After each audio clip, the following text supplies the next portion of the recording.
primeramente quiero agradecerle por el diálogo que me permitió realizar esta tarde. Eh, Primeramente, dígame su nombre. Luis Ernesto Gallo Quesada.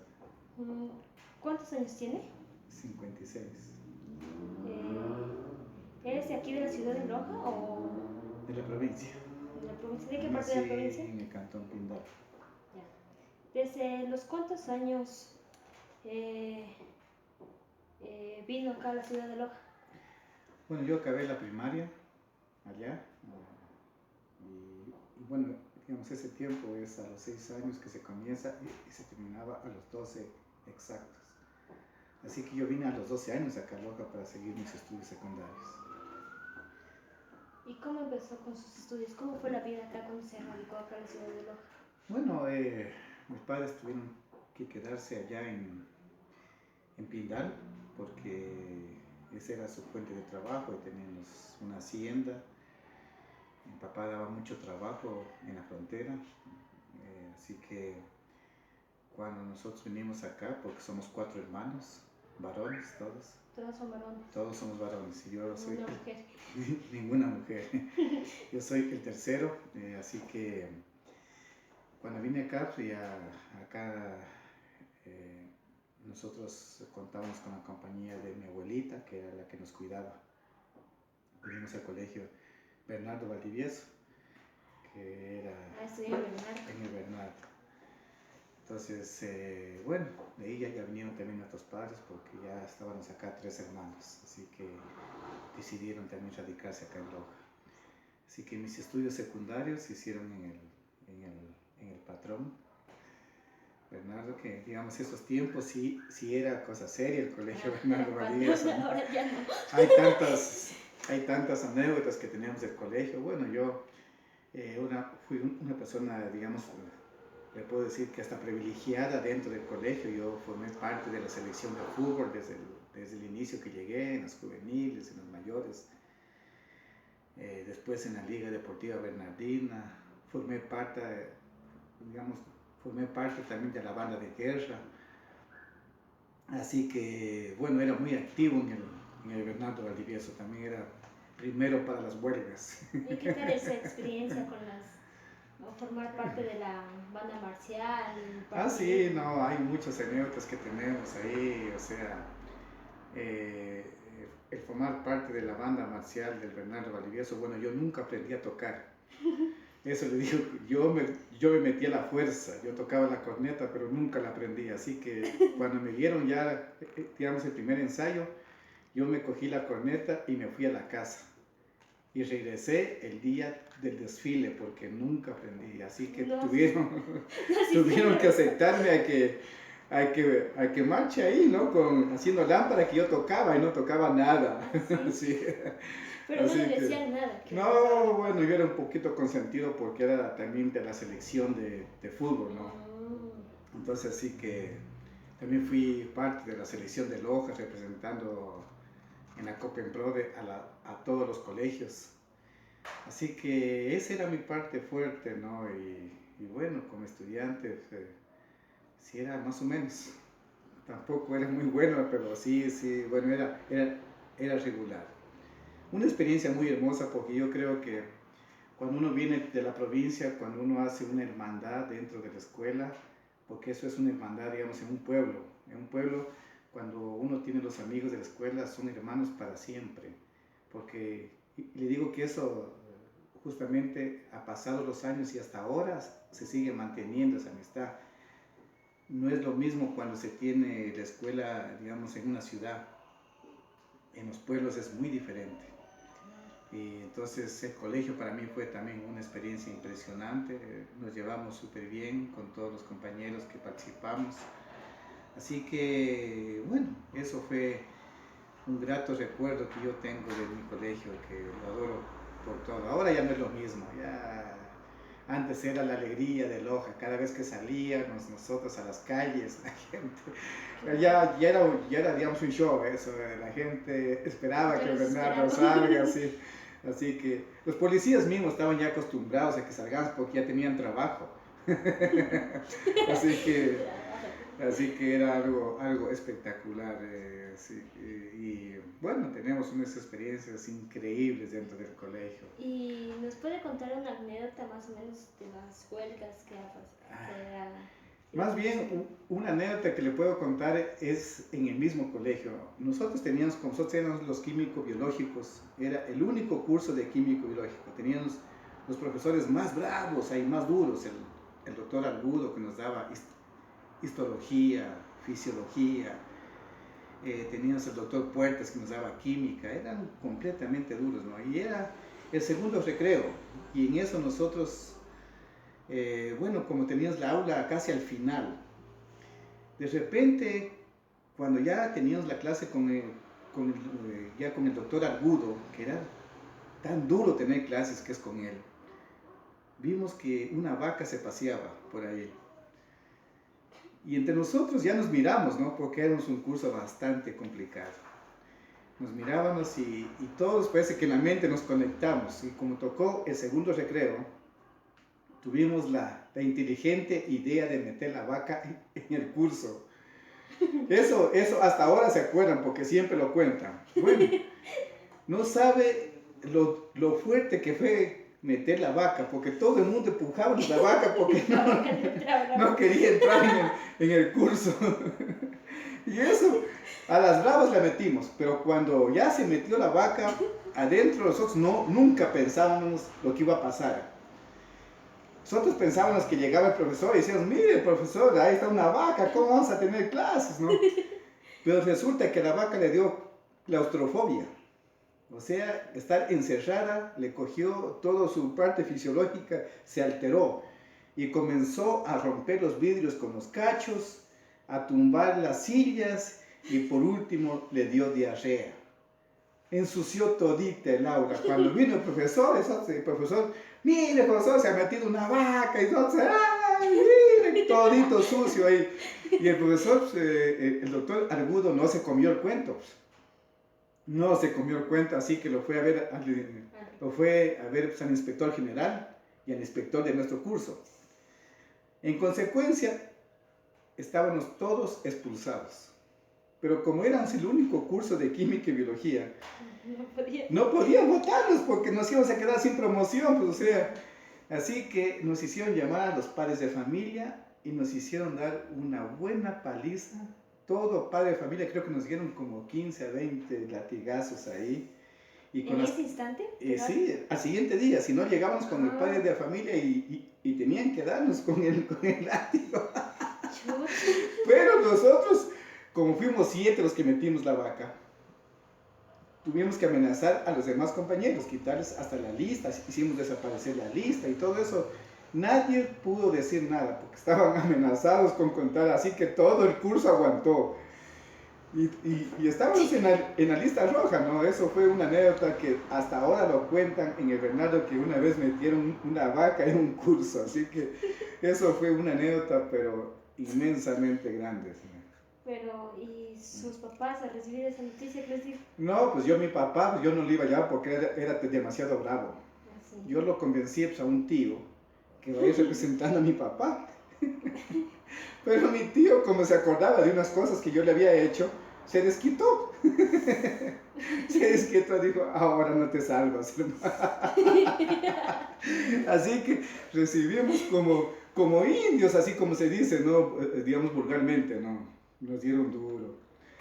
Pero nunca olvidaremos la vaca, ni el profesor tampoco se olvidó de la vaca, así que en consecuencia nos quedamos como antes había suspenso y aplazado, ¿no? Nos dejaron de aplazados a toditos el curso, tuvimos que estudiar en vacaciones, no, fue una anécdota sumamente bien grande, ¿no?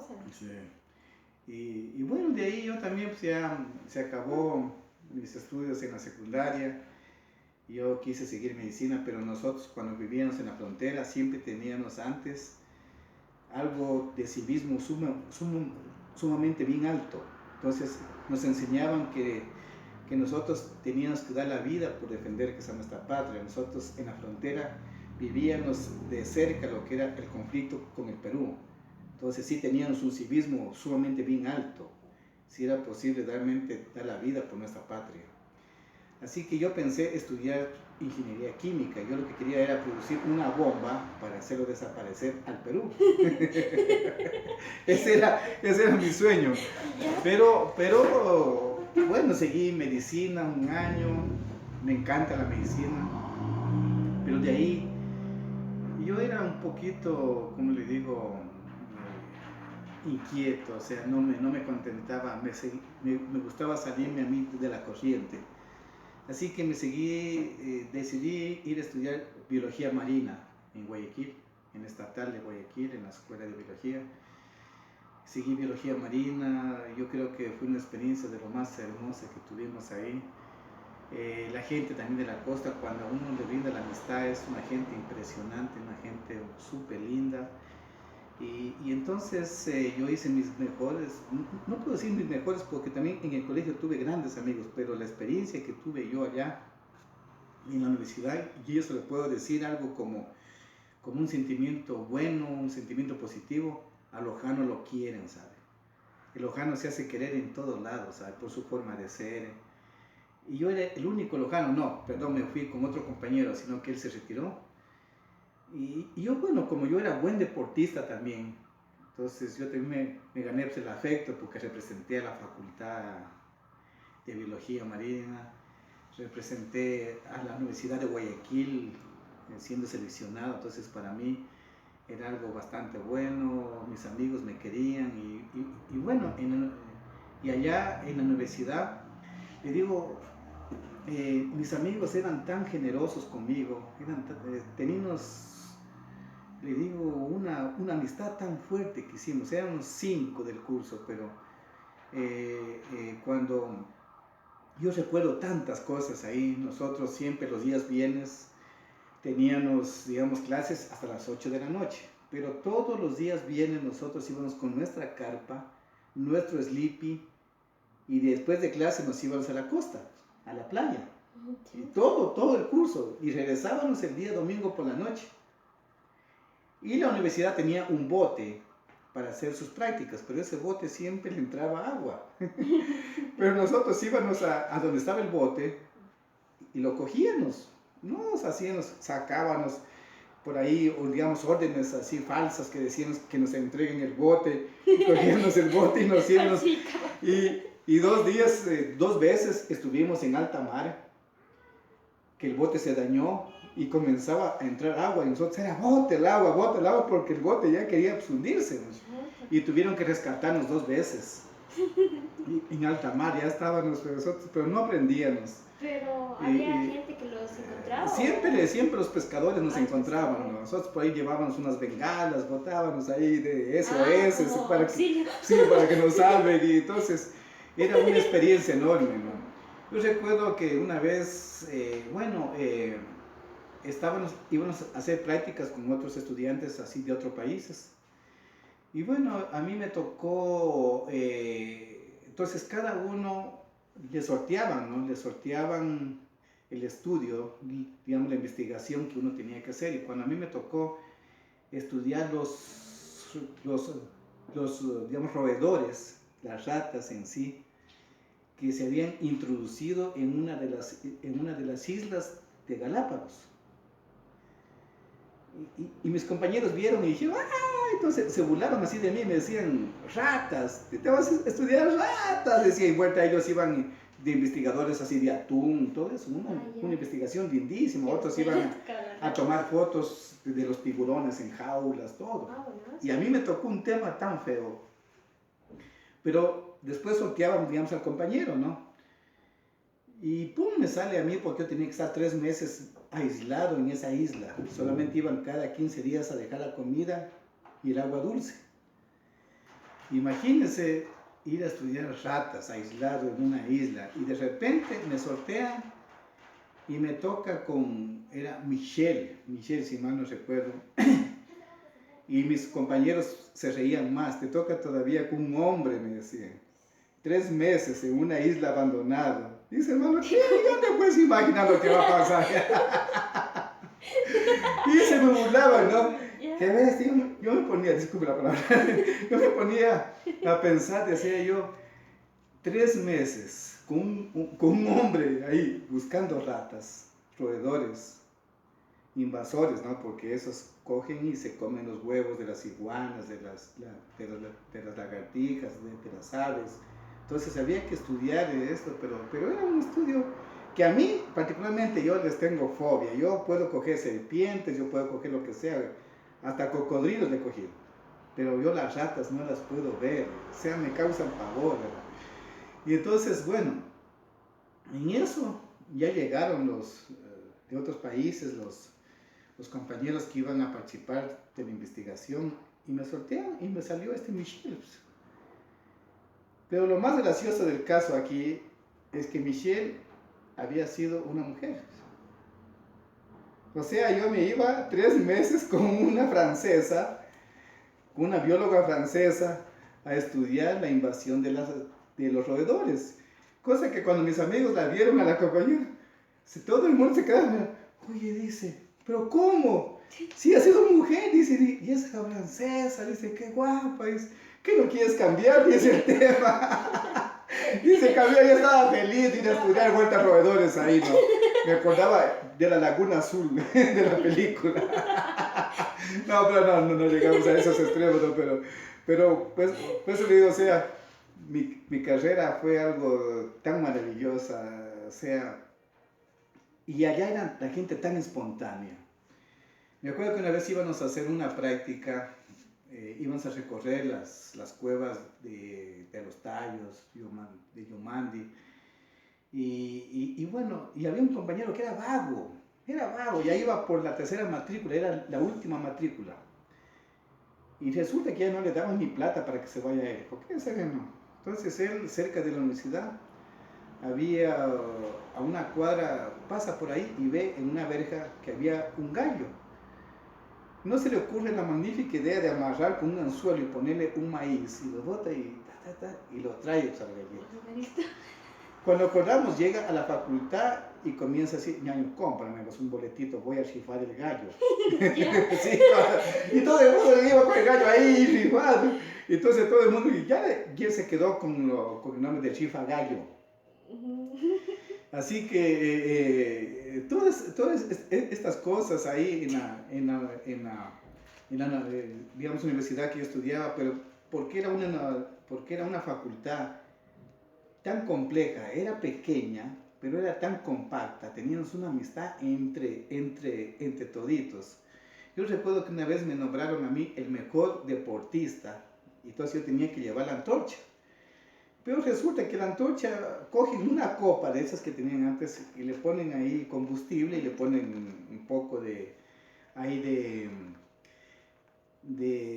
un poco de tela y le encienden y me dan a mí para que yo lleve la antorcha y con mis escoltas al lado, si yo tenía que ir en esas. Yo voy llevando la antorcha, que todavía tengo la marca aquí, voy llevando la antorcha y esa antorcha se inflama, se enciende, y entonces yo viendo, pero yo no quería botar, yo cambiaba de mano, yo así como malabarista, y todo el mundo festejaba eso, y yo no la botaba y todo, y había una pancarta grandota que yo tenía que dar una vuelta así para ir, yo me fui directamente, me metí por eso, fui rompiendo, y ay, puse la pancarta y todo el mundo era que gozaba eso, ¿no? Entonces, pero mi facultad era muy reconocida. Nosotros hicimos el viaje a la Antártida. Sí, o sea, teníamos una preferencia como facultad, éramos una facultad que daba un prestigio bien alto. Siempre, digamos, el Orión, que era el buque de la Armada de investigaciones, cada vez que salía se iba con un equipo de biólogos. Así que yo lastimosamente ese viaje a la Antártida, todos mis compañeros fue que lo hicieron, yo no lo pude hacer. Yo ya subido en el avión, en el barco, tuve que bajar porque tuve que decidir entre el viaje y poner mi propia camaronera. Se presentó unas circunstancias bien fuertes, entonces yo decía, pero así que fui en el barco, creo, un día nomás y me regresé porque hubo la posibilidad de yo tener mi propia empresa, mi camaronera, y me trasladé a Machala.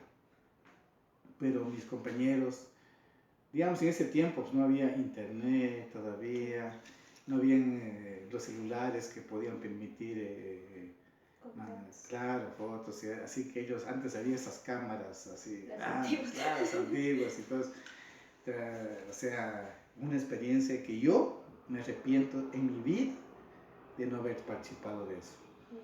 Eso es yo le puedo decir lo peor que me ha pasado como estudiante, no haber participado de una investigación de esas, porque había sido una experiencia increíble. Me encontraba porque, digamos, así comúnmente las algas, que nosotros, o sea, las algas son plantas microscópicas en la fase primaria de la alimentación, de la fase acuática. Allá ellos dicen que encontraron algas, se puede imaginar que son microscópicas algas de 1 metro. O sea, algo totalmente fuera del contexto biológico. Entonces, fue, bueno, una experiencia increíble. Yo de ahí pues, ya me fui a Machala, puse mi propia camaronera. Y cuando, bueno, yo la construí con mis manos prácticamente, yo salí de estudiante y ya tuve mi propia empresa. Resulta que de estudiante, a pesar que mis padres siempre, bueno, tuvieron recursos económicos, siempre me mandaban, pero todo lo que me mandaban, yo puse una pequeña empresa, vendía yogur en la universidad. Ahí con un amigo que teníamos una pequeña bodega, ahí la acondicionamos cerca de la universidad y vendíamos yogur con pan de yuca. En ese tiempo era una novelería eso. Y nosotros hicimos bastante plata, ¿verdad? Pusimos eso, sino que después ya se dañó porque ya fueron a consumir cerveza y ya ahí se dañó todo. Ya los amigos pedían fiado y ya se dañó todo el negocio. Pero todo eso, bueno, ahora ¿cómo fue que hice mi propio negocio? Yo resulta que en vacaciones no me venía loca, sino que cogía yo mi mochila y me iba a hacer prácticas en las camaroneras. En ello yo llegué a Tonchihue, una camaronera que había en una playa de Esmeraldas. No conocía yo, golpeé las puertas, me salió el guardia, le dije que necesitaba contactarme con el dueño. Me dice, no pasa aquí el dueño, pero justo hoy está aquí, dice. Había sido una empresaria. Le digo, me dice, ¿para qué quiere conversar? Le digo, yo soy estudiante de biología marina y quisiera conversar con el dueño. Bueno, salió, me recibió, me dice, sí, ¿qué le puedo servir? Le dije, verdad, yo necesito hacer prácticas, le digo. O sea, en vez de venirme de vacaciones a Loja, yo me quedaba haciendo prácticas. Iba y... ¿En Guayaquil? En toda la costa. En toda la costa. Donde me den. Yo no tenía un plan fijo, cogía la mochila mía y llegaba a cualquier empresa a pedir que me dejen hacer prácticas. Me dice, no hay problema. Me dice, ¿y qué necesita? Le digo, un cuartito y que me den comida, nada más. En eso, dijo, encantado. Me dio un cuarto de tablas por ahí, yo, pues, ahí con su toldo por los zancudos. Y bueno, y comencé a hacer prácticas. Resulta que los trabajadores de ahí estaban sumamente descuidados y tenían hongos en los pies, estaban partidos, andaban sin botas, sin nada. Y yo, como conocía un poco de medicina porque mis padres siempre tuvieron farmacia, yo siempre andaba con un botiquín. Entonces yo por las tardes después del trabajo me dedicaba a limpiarles los piecitos, a curarlos, ¿no? A todos los trabajadores. Y eso, o sea, yo lo hacía porque veía que pobre gente, ¿no? En eso me gané la confianza de todos ellos. Y resulta que el que, digamos, administraba ahí, que no me quería mucho porque veía que los trabajadores se me iban a mí, pero resulta que por ahí tuvo una aventura, que quería salir de ahí porque tenía que irse a ver con alguien, ¿no? 15 días. Entonces, no le tocó más que decirme a mí, ¿sabe? No puede quedarse 15 días aquí. Le digo, yo encantado, si yo vine a hacer prácticas. Y resulta que en esos 15 días, como la dueña pasaba en Guayaquil, entonces él se iba tranquilamente, pues nadie podía decir nada, ¿no? Y a la semana siguiente que él se fue, llega la dueña a la empresa y no lo ve, pues, el administrador. Yo le dije, no, lo que pasa es que yo quería cubrirlo, no decirle que tenía un familiar enfermo, que por eso se veía, pero bueno, se dio cuenta de lo que estaba pasando, no dijo nada, pero vio cómo los trabajadores conmigo trabajaban mucho más. Y bueno, y cuando cogió ella, llegó ya después el administrador y ella lo canceló el administrador. Y entonces me decía a mí que me quede, le decía, no, yo solamente vine por vacaciones, solamente hacer prácticas, digo, yo todavía me falta mucho que conocer, porque una cosa es la teoría y otra cosa es la práctica. Y en eso, bueno, ella buscó otro administrador, pero yo pasé prácticamente cerca de 3 meses ahí. En esos 3 meses se subió completamente lo que es la producción y todo eso, las cosechas fueron extraordinarias. Si le pongo así como ejemplo, si se cosechaba 80 quintales es por hectárea, conmigo llegaron a producir 200 quintales por hectárea, casi 3 veces más, solamente así como ejemplo. En eso yo ya me regresé a mi universidad, y cuando acordé yo llego pues, a donde antes donde pasaba yo, en la casa donde yo vivía, y resulta que me habían dejado un sobre. En ese sobre me dejan un cheque, me habían dejado de una empresa, y yo digo, no, pues están equivocados. Y yo llamé pues, a la empresa para decirle que me han dejado un cheque por equivocación. Y me dicen, no, dice, es la dueña que le manda, porque resulta que usted en el trabajo que hizo había hecho grandes cosas ahí, y eso es como una gratificación, dice, por favor, recíbalo. Un cheque que para mí era como estudiante, eso era enorme. Pero yo cogí, lo guardé ese cheque y lo deposité que es en mi cuenta de ahorros. Todo eso me permitió porque me mandó 2 cheques. Y yo con eso compré ya, en sociedad con mi padre, compré el terreno que se llama Chala, y pusimos la camaronera con un crédito que hicimos. ¿Y cómo es la producción de la camaronera? ¿Cómo se...? Bueno, ahí nosotros iniciamos con como le digo, con una pequeña producción. Lastimosamente, yo tuve un problema muy serio ahí, confié. A veces la gente, usted no sabe, digamos, en quién confía. Yo confié en un compañero que había ya estado anteriormente, que le vendía larvas de camarón. Y yo le hice que me siembre, y esa larva había estado contaminada. Entonces para mí fue un retroceso bastante fuerte, porque la primera cosecha, que es la que yo esperaba que sea fuerte, tuve digamos un traspiés bastante fuerte que lastimosamente a mí me puso mal, porque había que pagar créditos al banco y todo eso. En ese momento tuvimos una segunda cosecha, pero ya el virus de esa larva contaminada se había quedado en la piscina y no tuve un crecimiento bueno. Mientras yo estaba con esos problemas, había el problema también de los piratas que asaltaban. Era bien duro la vida en las camaroneras. Yo revisaba una revista de acuacultura y veo que en Francia consumen altísimas ancas de rana, y veía que era costosísimo eso. Entonces yo digo, ancas de rana, pero si yo en mi provincia tengo altísimas, no sapos, tengo altísimas ranas. Y yo comencé, como sabía de la cuestión de acuacultura, yo dije, creo que la camaronera no es para mí. Cogí, vendí y me vine otra vez con mi mochila. Llegué a Loja, estuve un tiempito, puse una farmacia, porque mis papás también tenían farmacia, puse yo otra farmacia. Era soltero, tenía farmacia, tenía mis cosas, y de repente dije, hay que hacer una actividad que permita dar una nueva alternativa de producción para la región sur. Y fue que inicié con la ranicultura en Zamora. Me fui a Zamora porque dije, las condiciones ahí climáticas son... Me fui a buscar un terreno, alguien que tenga la mentalidad amplia. Llegué solamente con la idea nomás en la cabeza. Llegué a Piunza, donde un profesor y le dije, mire, tengo este proyecto, ¿le interesa?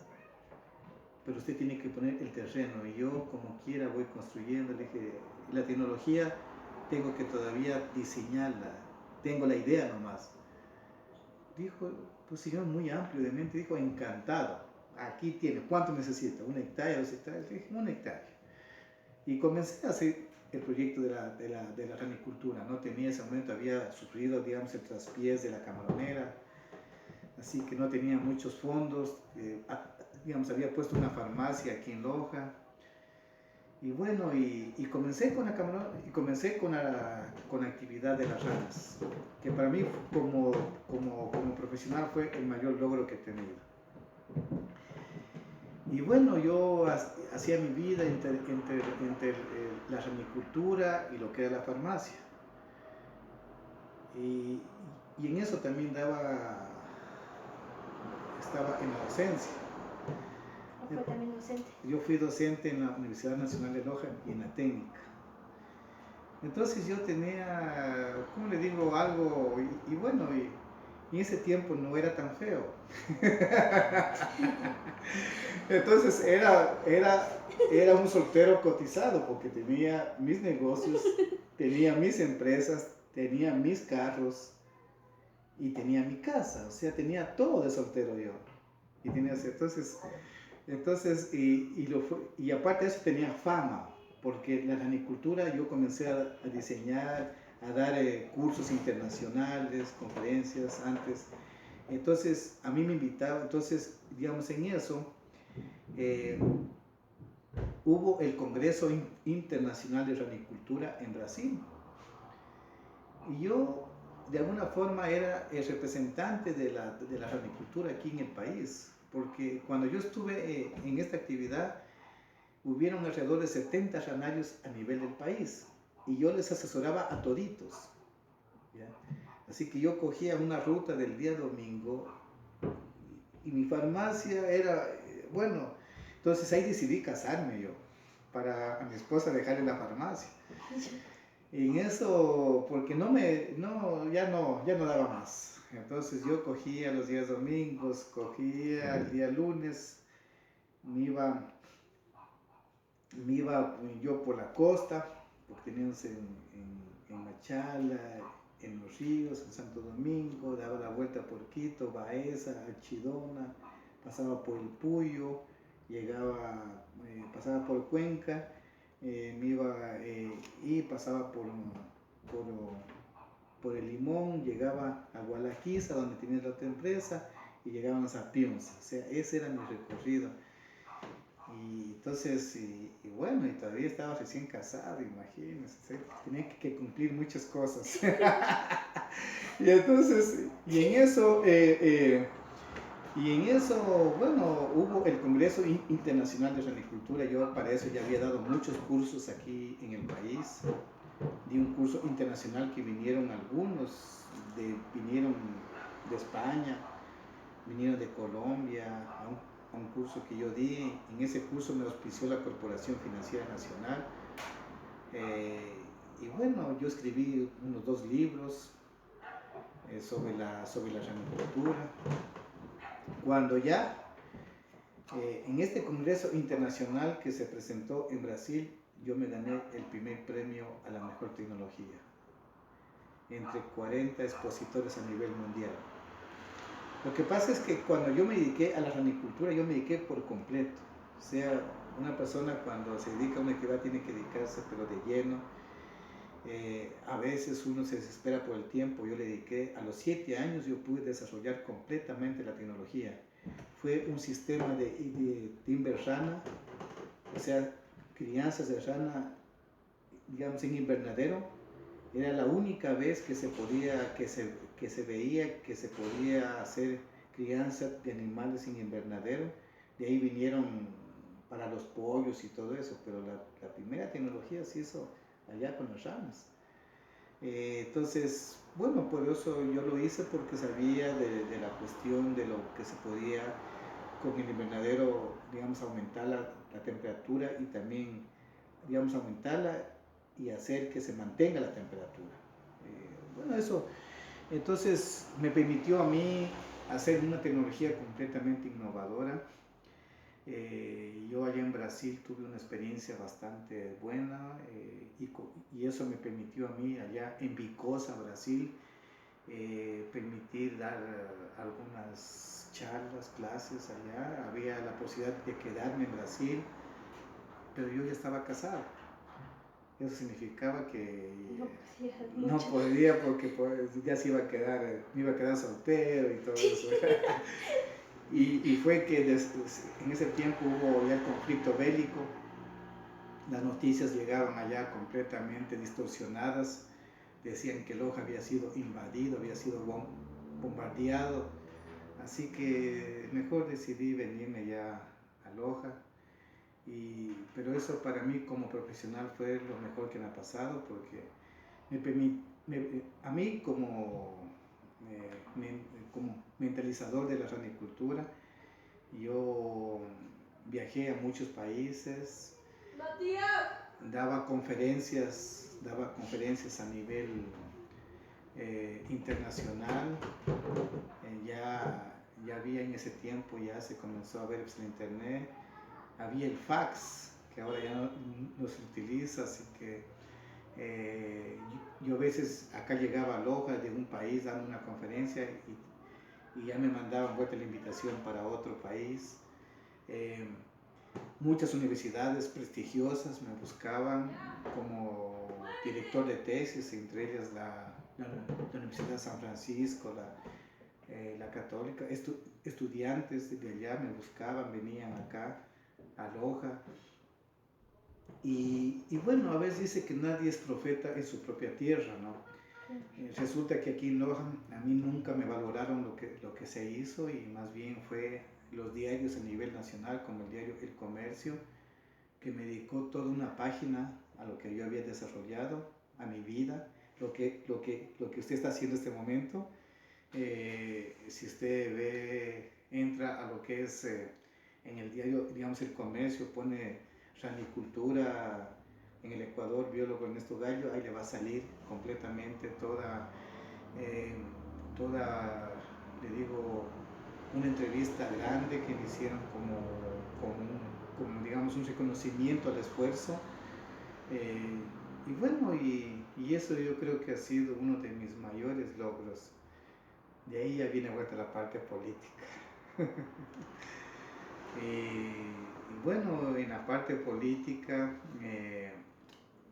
yo siempre he soñado con un país completamente que sea transparente, con un país que ame a su nación como tal, que sea soberano, como un país que proteja su biodiversidad y por ende que sea completamente nacionalista. O sea, le digo todo esto porque nosotros hemos vivido una decadencia total como patria. Nosotros, yo lo escuché a un personaje, al doctor César Montúfar, como lo considero a él como un hermano, más que un amigo. Con él hicimos una amistad bastante fuerte.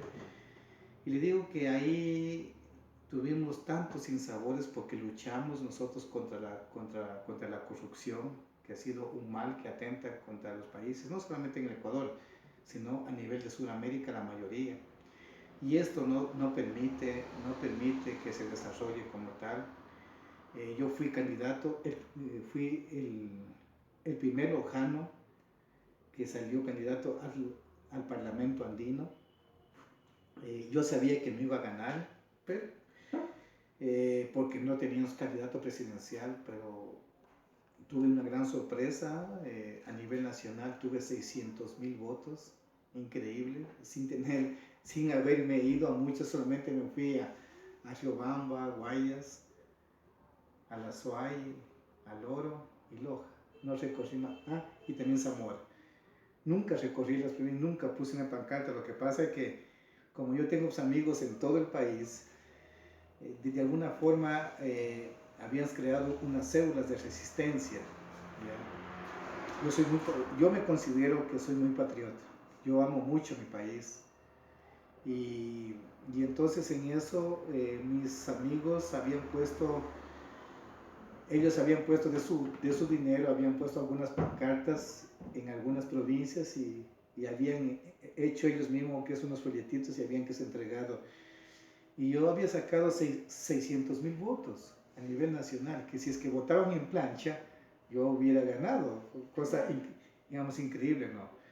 Después fui candidato como concejal, tuve una muy buena votación, pero asimismo la votación en plancha no me ayudó a llegar. Prácticamente 12,000 votos, pero me dividieron por ese método de Home, que es lo más ilegal que puede haber. He sido presidente del movimiento de concertación a nivel provincial ya por 2 periodos, ya me toca entregar este año, así que vamos a ver a quién nos ponemos, pero ahí seguimos en una lucha tenaz, queriendo que nuestro país cambie de alguna manera, que este mal de la corrupción ha sido algo terrible para nuestra patria y que esperamos esto cambie, porque es la única forma que un país se pueda desarrollar, si no, no hay otro camino.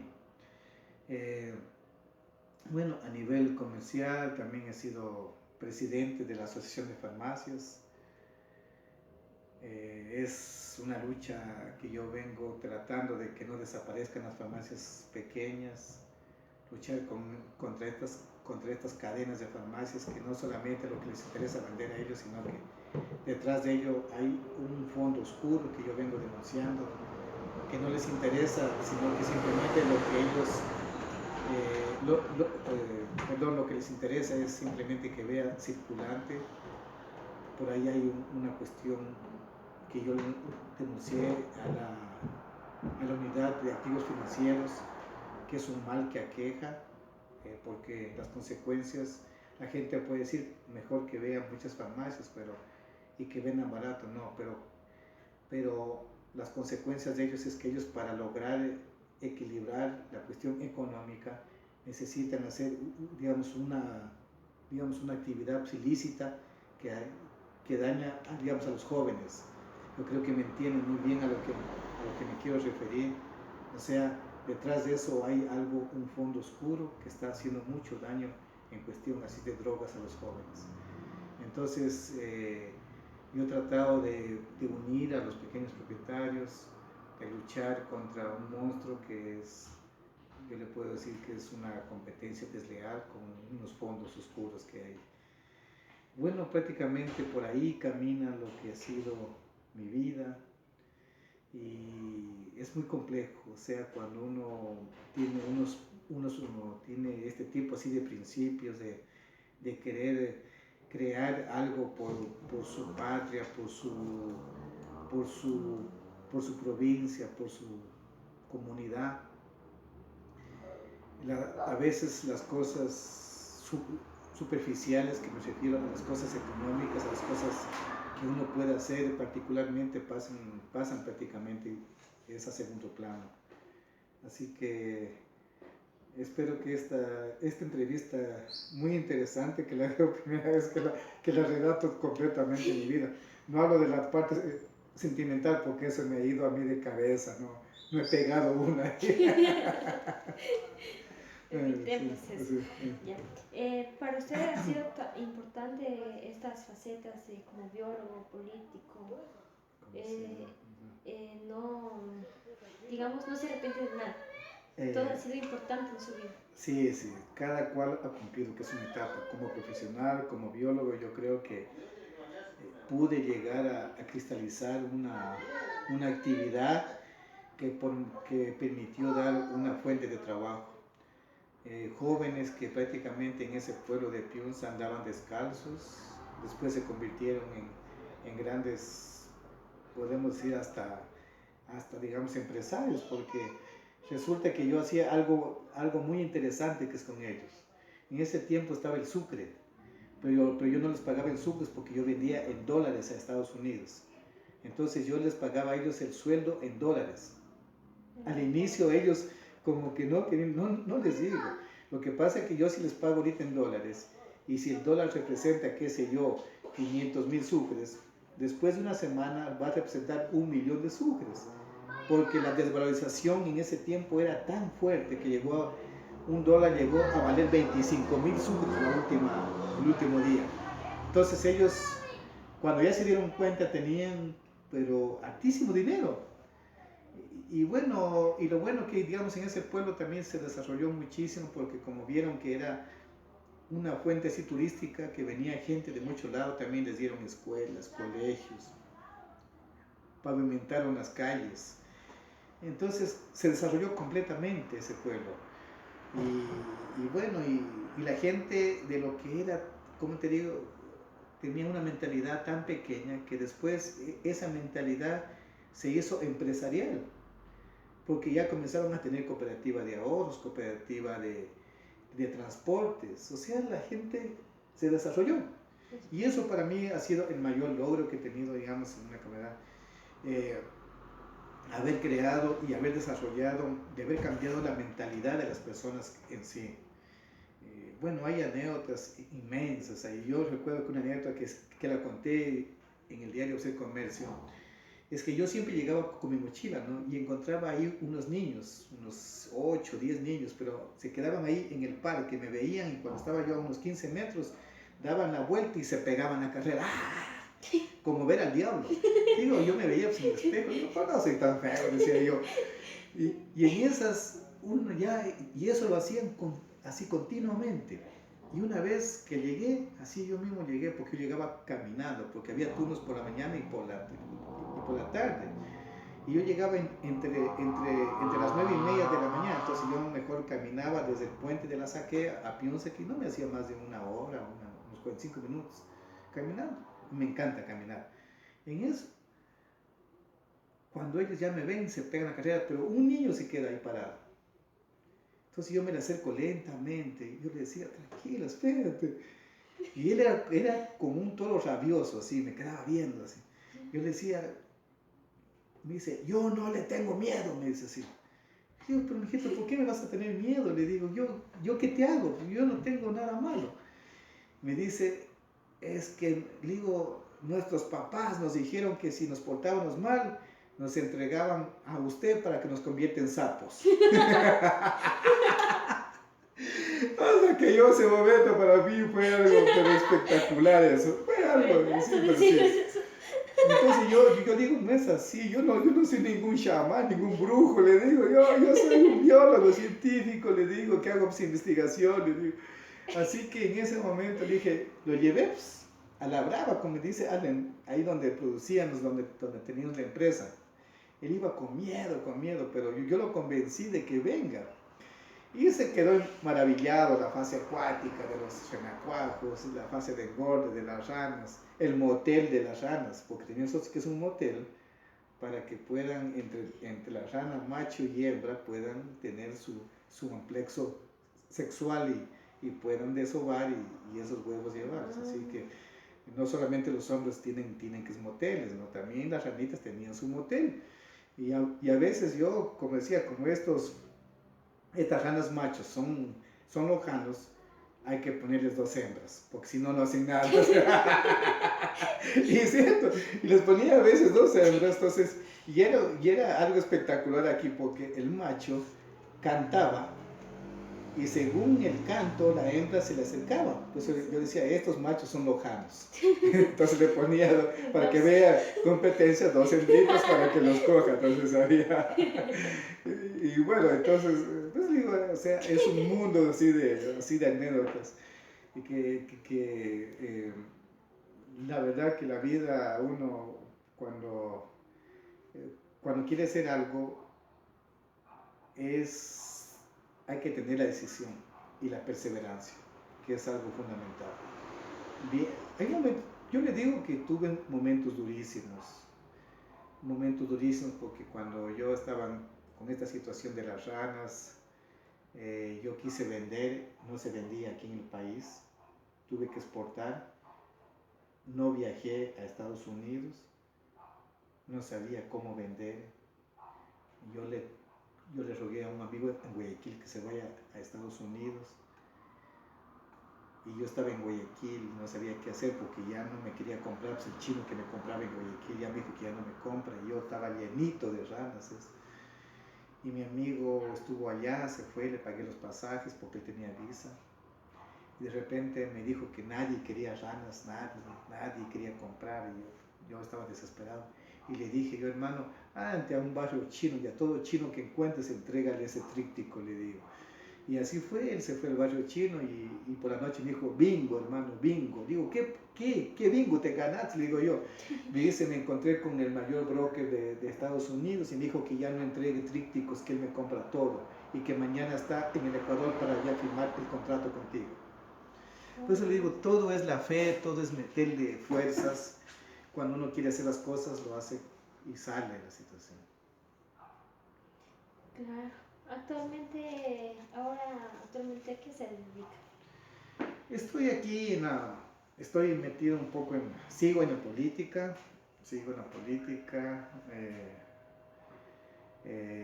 y sigo en las investigaciones.